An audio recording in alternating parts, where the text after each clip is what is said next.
Welcome to another deep dive. Looks like you guys send in a ton of history stuff this time. Yeah, really a lot. I mean, everything from ancient Rome to like the internet age. Oh, yeah, it's fascinating stuff. Yeah, so it's going to be a crash course in how we got to NW. What I find interesting about the material is that it's not just like dates and names. Yeah, It shows how these events kind of ripple out and connect to things that are happening today. right. Okay, so for this deep dive, we're going to pick out some of the most interesting stuff and maybe give you something to think about in terms of how all this history is shaping your world right now. Sounds good. So let's start with something that I bet you encounter every day without even thinking about it. Ancient Rome. Oh, yeah, the Romans. Yeah, I mean, I know it fell apart a long time ago, like 476 AD or something, Yeah. but the influence is still huge. It's incredible when you think about it. We talk about democracy and republics like they're new ideas, but the Romans were already doing this stuff centuries ago. Okay, so let's get specific. How did the Romans influence how our governments work today? We'll just look at the word Senate. Okay. I mean, that comes directly from the Roman Senate. Right. Even the word republic, it comes from the Latin res publica, which means like a public thing or commonwealth. Yeah. And when the United States was writing their constitution, they were super influenced by Roman ideas about law. So the founding fathers were really looking back to the Romans for inspiration. Oh, yeah, for sure. And it's not just government, right? I mean, like, even our language is full of Roman stuff. Oh, absolutely. Think about phrases like ad hoc, quid pro quo, even subpoena. That all comes from Roman legal language. Mhm. And the Romance language, like French, Spanish, and Italian, those are all descended from Latin. Wow. It's really amazing how these things from history just pop up in our everyday lives. There really is. You know, I've always loved those old Roman buildings, the Colosseum, the Pantheon. They just look so powerful. And they weren't just for looks. Roman architecture was super advanced. Those arches, vaults, and domes they used, that was cutting-edge stuff that allowed them to build bigger than anyone before. So all the arches we see today in doorways and bridges, that's all from the Romans. Yep. Architects are still inspired by those techniques. Yeah. But it wasn't just about being practical. It was about sending a message. Okay, like what? Those huge buildings, they were all about showing how powerful and important Rome was. And that message, it still kind of resonates today. It makes you wonder what people will be saying about our buildings hundreds of years from now, huh? Right. It's hard to say. Okay, before we get too far ahead of ourselves, let's move on to another big moment in history, the Renaissance. Talk about creative energy. It's like everyone just rediscovered art and science and knowledge. I see it more like a reawakening than a rediscovery. Okay, how so? Well, Renaissance literally means rebirth. It was all about reviving the ideas and knowledge of ancient Greece and Rome. Ah, so they were looking back to move forward. Yeah, exactly. Thinkers, artists, and scientists were inspired by these ancient ideas and wanted to apply them in new ways. And they definitely succeeded. I mean, this is the time of Leonardo da Vinci, Michelangelo, Raphael, some of the most famous artists ever. What sparked all this creativity, do you think? I think it was a few things. People started finding old texts from ancient times. Wealthy families like the Medicis were sponsoring artists. And there was this growing emphasis on humanism. Humanism, that's a word we hear a lot when we talk about the Renaissance, but what does it actually mean? So basically, humanism is a philosophy that says humans are important, both as individuals and as a group. Renaissance humanists believed in reason, observation, and critical thinking. So they weren't just accepting things blindly. No way. They challenged authority and encouraged people to question things. That's a powerful idea that we still believe in today. I mean, look at how our schools emphasize individual achievement. Exactly. But the Renaissance wasn't just about art and philosophy. Mhm. It also laid the groundwork for the scientific revolution. Thinkers like Galileo and Copernicus, they weren't afraid to challenge the idea that the Earth was the center of the universe. They actually used observation and evidence to prove otherwise. I mean, that was a pretty controversial idea at the time. Oh, totally. But their willingness to question things and rely on evidence paved the way for modern science. Their work literally revolutionized astronomy and physics, and we still feel the impact today. From amazing art to groundbreaking science, the Renaissance really set the stage for a lot of progress. Speaking of progress, our next stop takes us to the Industrial Revolution, the age of factories and steam engines. Get ready for a whirlwind of inventions. Yeah, the Industrial Revolution is a huge turning point. It's all about rapid technological advances, especially in manufacturing and transportation. Right, like suddenly everything was changing so fast. Exactly. The steam engine, the cotton gin, the telegraph, these inventions completely changed the world. But there's also a dark side to this story. Yeah, the double-edged sword of progress. Yeah, exactly. The Industrial Revolution also created some social and economic problems. Well, like what? Well, think about the rise of factories. Okay. It led to cities growing really quickly, pollution, and bad working conditions for a lot of people. So some people benefited from these changes, while others struggled to keep up. Yeah, absolutely. It's a reminder that progress isn't always fair. And the Industrial Revolution also led to a lot of political and social unrest. Can you explain that a bit more? Well, with all these changes, the old power structures were challenged, and new social movements started popping up. Okay, like what? Well, the labor movement started because workers wanted better working conditions and fair treatment. So it was a time of huge social change and political reform as everyone tried to figure out how to deal with this rapid industrialization. Exactly. It wasn't just about machines and factories. It was about how we think about work, social class, and the role of government. And all of that still affects us today. Absolutely. The legacy of the Industrial Revolution is all around us. Unfortunately, these social and political tensions from the Industrial Revolution didn't just go away. In fact, they played a role in leading to one of the darkest periods in human history, World War I. Yeah, it's a complex web of things that led to that war. Nationalism was on the rise, empires were competing with each other, and there were all these alliances that kind of dragged everyone into the conflict. It's hard to imagine the scale of destruction. Millions of people died in a war that seemed to involve the entire world. World War I really was a turning point. Yeah. It shattered the idea that Europe was stable, and it created a lot of uncertainty and upheaval. And after all that devastation, everyone wanted to prevent another war. That's when we see the League of Nations, right? Yeah, that was an early attempt to get countries to work together and prevent future wars. It's interesting to see how even after such a horrible war, people still had hope for a more peaceful world. Right. But alongside that hope, there was also a darker side. All the new technology that was developed during the war, a lot of it was designed for destruction. That makes sense. Weapons like machine guns, tanks, and poison gas, they made warfare much more brutal. It's a reminder that human ingenuity can be used for both good and bad. Absolutely. But amidst all the destruction, there were also some positive advancements, especially in medicine. Yeah, because doctors needed to treat all the wounded soldiers, there were a lot of breakthroughs in surgery, blood transfusions, and prosthetic limbs. And those innovations eventually helped civilians too. So even in the midst of tragedy, there can be progress. Definitely. And it wasn't just medicine. What else? Well, wartime research also led to radar, jet engines, and even nuclear energy, things that have shaped both warfare and civilian life in major ways. Wow.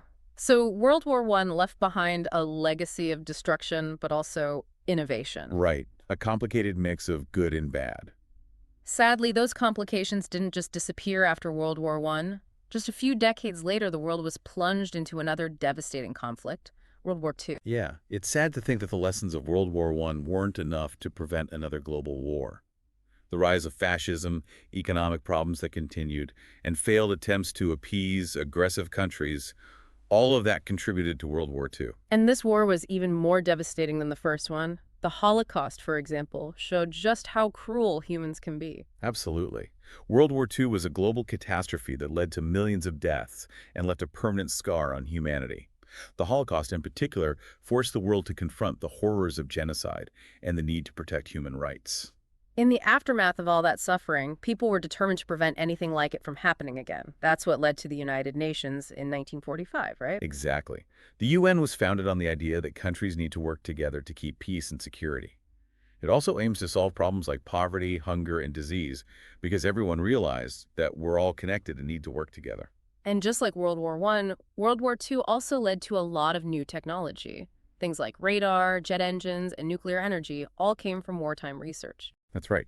These technologies have had a huge impact on both military and civilian life, from how we travel to how we generate energy. But nuclear weapons also created a new kind of threat, showing how important it is for countries to cooperate and control these powerful weapons. The legacy of World War II is one of both unimaginable tragedy and resilience. It reminds us how fragile peace is and how important it is to work together to prevent future conflicts. It also shows the incredible strength of the human spirit, our ability to hope and rebuild even after experiencing horrific things. Absolutely. And in the midst of World War II, another fight for justice was happening, the Civil Rights Movement in the United States. It was a movement that challenged deeply ingrained prejudice and discrimination. So while countries were fighting for freedom abroad, there were still battles for equality happening at home. Exactly. The civil rights movement is a pivotal moment in American history.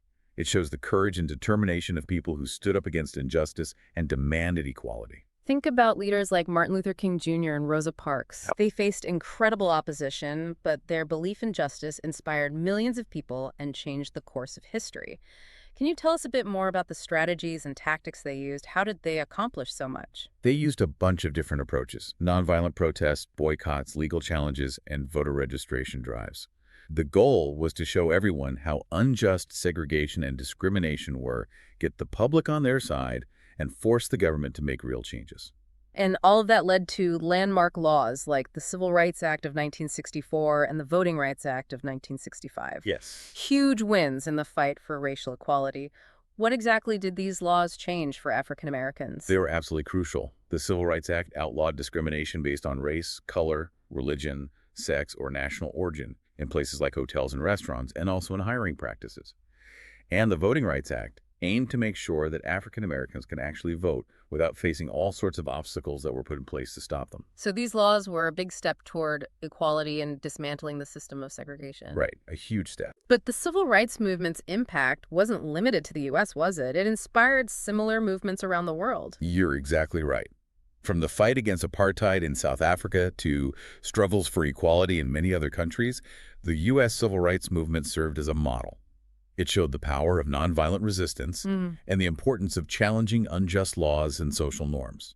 It's a reminder that the fight for justice is global and that the pursuit of equality transcends borders. Couldn't agree more. And speaking of breaking down barriers, our next stop takes us to the digital age, a time of incredible technological change that has revolutionized everything about how we live, work, and interact with the world. It's amazing to think about how we've gone from the physical world to this digital realm. Yeah. And it's all happened so fast. The invention of the personal computer, the internet, and smartphones has transformed pretty much everything. Yeah, in just a few decades. It's crazy. We've gone from those clunky desktop computers to smartphones that can do almost anything. Yeah, it's mind-blowing. How did all of this happen so quickly? What were the key breakthroughs that made the digital revolution possible? Well, it was a combination of things, really. Advancements in microelectronics, the development of the internet protocol, and computers becoming more affordable. Those were all major factors. Okay, so break that down for us. Right, well, the invention of the transistor back in the 1940s, that was huge Okay. because it meant that electronic components could be made much smaller. So computers got smaller, faster, and cheaper. I see. So that paved the way for more people to have access to computers. Exactly. Then in the 1970s, the development of the Internet Protocol, or IP, allowed computers to communicate with each other. That was the foundation for the Internet as we know it today. Wow. It's incredible how all of this has happened in a single lifetime. And the digital revolution isn't just about gadgets, right? It's also fundamentally changed how we communicate, access information, consume entertainment, and even how we think. You got it. It's a revolution that's still going on, with new innovations emerging all the time. And one of the most exciting and potentially game-changing developments is artificial intelligence, or AI. Yeah, AI is everywhere now. It's in self-driving cars, medical diagnoses, and who knows what else. It feels like we're on the verge of some major breakthroughs. Oh, absolutely. AI is evolving so rapidly, and it has the potential to change countless industries. What are some of the benefits and challenges you see with AI becoming so prevalent in our lives? Well, the potential benefits are huge. Like what? It can automate tasks, improve efficiency, and even solve really complex problems in healthcare, transportation, and other areas. But there are also ethical concerns. Like what? Things like job displacement, bias algorithms, and the possibility of misuse. These are all things we need to think about carefully. It's almost like we're entering uncharted territory. It's exciting, but a little scary, too. Definitely a lot to consider as we move further into the digital age. And with all the benefits of the digital age, we can't forget about the potential downsides. Data privacy and security are big concerns, especially since our lives are so intertwined with the digital world now. Absolutely. The digital age has created incredible opportunities, but it's also made us vulnerable in new ways. Right. We have things like data breaches, cyber attacks, and the spread of misinformation. These are all challenges for everyone.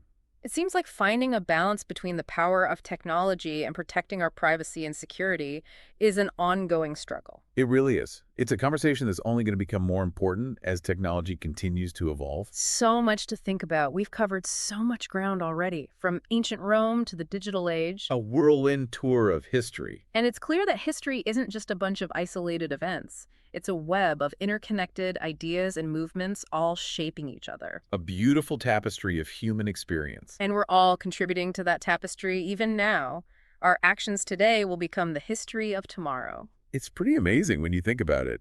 But before we get too philosophical, I want to go back to the materials you sent us. One thing that really stood out to me was the diversity of perspectives represented. Yeah, definitely. We have articles from historians, economists, sociologists, even artists and philosophers. It's a multifaceted view of history. Exactly. And that's one of the most valuable things I've gotten from this deep dive, the importance of looking at things from different angles, challenging our own assumptions, and acknowledging the complexity of the past. History isn't about memorizing dates and names. It's about understanding how we got to where we are and what we can learn from those who came before us. I completely agree. History isn't just about the past. Yeah. It's about the present and the future, too. It's a way to understand the world, the problems we face, and how to create a better tomorrow. We've all heard that saying, those who cannot remember the past are condemned to repeat it. But I think it's about more than just avoiding past mistakes. It's about recognizing the patterns and forces that have shaped our world and using that knowledge to make better decisions today. Couldn't have said it better myself. So before we move on, I'm curious, as you were reading through all these materials, was there something that stood out to you in a new way? Maybe a particular event, a person, or an idea? You know, what really hit me was how resilient humans are. Really? Throughout history, we've faced so many challenges. Yep. Wars, famines, natural disasters, social and political upheavals, and yet every time we've found a way to adapt, innovate, rebuild, and move forward. Yeah, that's true. It's a testament to the human spirit, our capacity for hope and perseverance, even when things are really tough. It's easy to get caught up in all the negative stuff happening in the world. But you're right, humans have overcome incredible challenges throughout history. It gives me hope for the future. And that hope shouldn't be passive. You know, it means we need to engage with the world, learn from the past, deal with the complexities of the present, and work towards a future that's fairer, more equal, and more sustainable. Powerful stuff. It's easy to feel like our individual actions don't matter, but you're reminding us that we're all part of a bigger story, a story that's still being written. Exactly. And the choices we make today will shape the next chapters of that story. And speaking of stories, I'm really interested to hear more about the personal stories that have come out of all these historical events.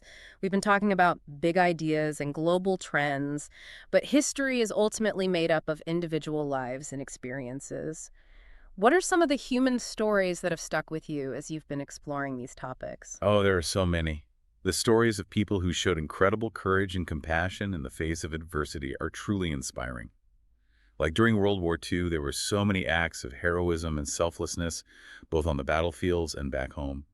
Regular people risked their lives to save others, to resist oppression, and to rebuild their communities after the war. And what about those who stood up against injustice, like Rosa Parks refusing to give up her seat on the bus, or Martin Luther King Jr. leading the civil rights movement?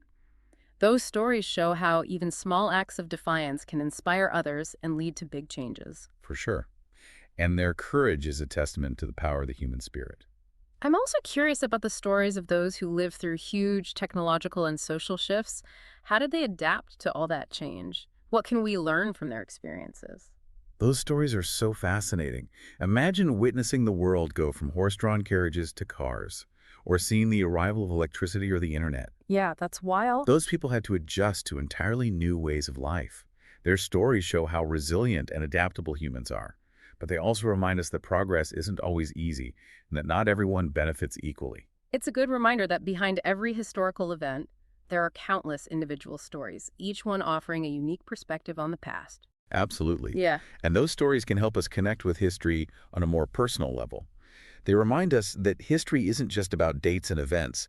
It's about real people who lived, loved, struggled, and triumphed. It makes history feel more real and relatable. Exactly. It brings it to life. And that's what makes history so captivating. It's a constant conversation between the past and the present, allowing us to learn from those who came before us. And as we keep going through all the material you sent us, I'm sure we'll find even more fascinating connections and insights. History is full of surprises, and I bet we've only just begun to explore its depths. I'm ready for more. Let's dive into the next chapter of our historical adventure. Let's do it. I can't wait to see what we uncover next. All right, I'm ready to keep going. What's next on our historical journey? Well, looking at all this material you sent, one thing that really stands out is this idea of globalization. Oh, yeah. Like how the world is becoming increasingly interconnected. And it seems like that process really sped up in the 20th century, partly because of all the technology we were just talking about. Yeah, you're absolutely right. The 20th century was a time of massive global integration, Right. driven by things like technology, trade, and communication. Right. But it was also a century full of conflict and ideological battles. So it's like the world was getting smaller even as it was being torn apart by these global conflicts. Yeah. And one of the most important events of that time has to be the Cold War, right? Absolutely. That decades-long standoff between the U.S. and the Soviet Union that really reshaped the world. Yeah, the Cold War was a very different kind of conflict. How so?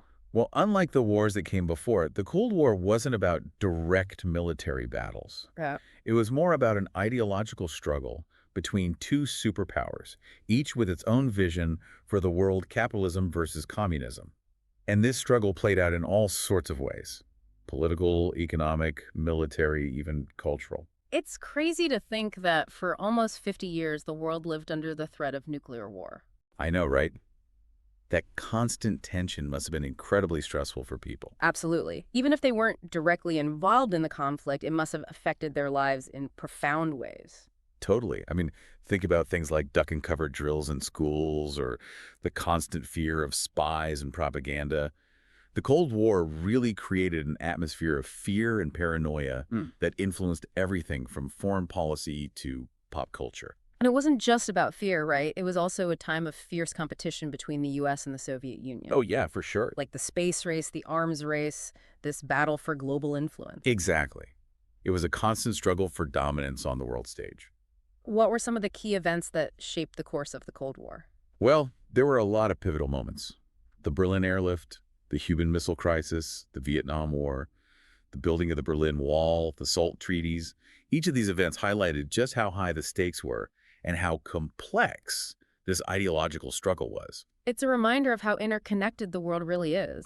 And ultimately, the Cold War ended not with a bang, but with a whimper, when the Soviet Union collapsed in 1991. Yeah, it was a monumental event. It signaled the end of a world divided between two superpowers. Right. And it ushered in a new era of globalization. Yeah, it did. This new era was characterized by things like rising economic powers, the spread of democracy, and the increasing interconnectedness of the world through technology, communication, and trade. But that interconnectedness also brought new challenges, didn't it? Unfortunately, yes. I mean, even as people celebrated the end of the Cold War, other threats were emerging. Terrorism, climate change, economic inequality. Right. It's like solving one set of problems just created a whole new set of challenges. Right. So the post-Cold War world has been a mixed bag. It definitely has. Some good things, some bad things. Yeah, for sure. The spread of democracy and free markets has helped lift a lot of people out of poverty. That's great. But it's also created new inequalities and contributed to instability. And the rise of global terrorism, especially after the 9/11 attacks, has created a whole new sense of vulnerability. Oh, yeah.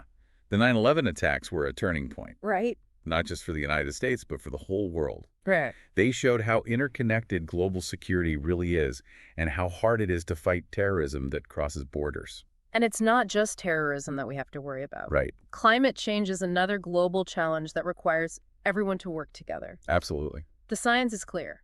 Human actions are changing the planet's climate in ways that are a serious threat to our future. It's a complex problem with huge consequences. Yeah. It's not just about rising sea levels or extreme weather. Right. It's about things like food shortages, water scarcity, mass migrations, and political instability.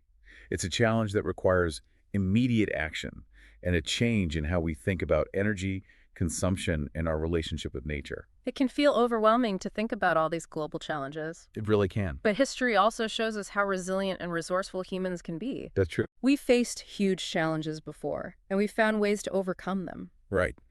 Throughout history, humans have shown an amazing ability to solve problems and come up with new ideas. Yeah, like what?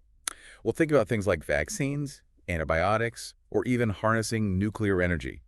We've made incredible progress in science and technology, and we've also made progress on social and political issues. Like what? Well, things like abolishing slavery and expanding civil rights.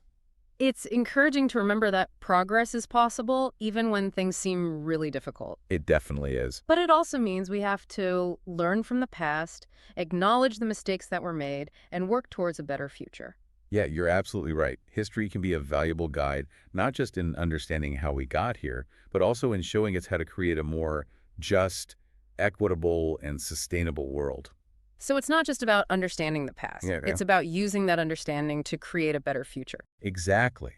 It's about recognizing that we are all connected, that our actions have consequences, and that we all have a responsibility to shape the future of our planet. That's a really powerful message. It's easy to feel like our individual actions don't really matter, but you're reminding us that we are all part of something much bigger. We are. And the choices we make today will affect the world of tomorrow. So we're not just passive observers of history. It's not at all. We're active participants in shaping it. Exactly. And that's what makes it so important to engage with the past and learn from it. I love that. And speaking of engagement, I'd love to hear more about the personal stories that have emerged from these historical events. We've been talking about big ideas, but history is really made up of individual lives and experiences. Are there any particular stories that have resonated with you as you've explored these topics? Oh, there are so many. The stories of people who have shown incredible courage, resilience, and compassion in the face of adversity are really inspiring. For example, during World War II, there were countless acts of heroism and selflessness. Ordinary people risked their lives to save others, to resist oppression, and to rebuild their communities after the war. It's amazing to hear about those everyday heroes. It really is. What about the stories of those who stood up against injustice, like Rosa Parks refusing to give up her seat on the bus, or Martin Luther King Jr. leading the fight for civil rights? Their stories show us that even small acts of defiance can have a huge impact and inspire others to demand change. Absolutely. Their courage is a testament to the power of the human spirit. And what are the stories of people who lived through major technological and social changes? How did they cope with all that change? What can we learn from their experiences? Those stories are so fascinating. Imagine living through the transition from horse-drawn carriages to cars, or seeing the arrival of electricity or the internet. Those people had to adapt to entirely new ways of life.